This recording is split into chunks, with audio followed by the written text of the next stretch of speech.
ప్రపంచంలో అన్నిటికన్నా best breakfast ఏంటి? షుగర్ పేషెంట్స్కైనా లేదంటే నార్మల్ వాళ్ళకైనా బెస్ట్ బ్రేక్ఫాస్ట్ ఏంటి అంటే నేను అది ఇడ్లీ అని అంటాను. ఎస్, ఎందుకు అంటే ఇడ్లీ అనేది ఫర్మెంటెడ్ ఫుడ్, పిండి పులుస్తుంది కాబట్టి అందులో గుడ్ బ్యాక్టీరియా అనేది ఫామ్ అవుతుంది.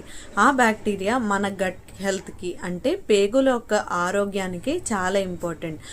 ఒక ఇడ్లీని తీసుకున్నట్లయితే అందులో 8 grams ఆఫ్ కార్బోహైడ్రేట్స్ ఇంకా 3 grams ఆఫ్ ప్రోటీన్ అనేది ఉంటుంది. కాబట్టి ఎస్పెషల్గా డయాబెటిక్ పేషెంట్స్కి ఒక 3 ఇడ్లీని డైలీ తీసుకోవడం వల్ల గట్ హెల్త్కి మంచిది. ఇలా కాకుండా కొంతమందికి ఇమ్యూనిటీ లెవెల్స్ చాలా తక్కువగా ఉంటుంది, లేదంటే శరీరంలో ఇన్ఫ్లమేషన్ వాపు అనేది ఎక్కువగా పెరిగి ఇన్సులిన్ సెన్సిటివిటీ అనేది కూడా తగ్గిపోతూ ఉంటుంది. దీనివల్ల ఇన్సులిన్ ప్రొడక్షన్ అనేది కూడా ఉండదు. వీళ్ళందరికీ కూడా ఇడ్లీని బ్రేక్ఫాస్ట్ లాగా తీసుకోవడం వల్ల చాలా మంచి ఆరోగ్యాన్ని అయితే పొందగలుగుతాం. మరి అసలు ఇడ్లీని ఎలా తయారు చేసుకోవాలి అని అడిగితే, ఇడ్లీ ముందుగా స్టీమ్ చేస్తాం కాబట్టి ఏ రకమైన ఆయిల్స్ కానీ గీ కానీ యూస్ చేయం కాబట్టి ఇడ్లీ కుకింగ్ ప్రాసెస్ అనేది మంచి పద్ధతి.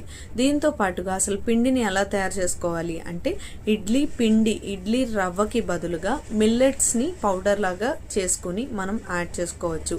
నెంబర్ 2, ఎక్కువగా ఇడ్లీలో సాల్ట్ ఎక్కువగా వేయకుండా సాల్ట్ని బాగా తగ్గించుకోవాలి.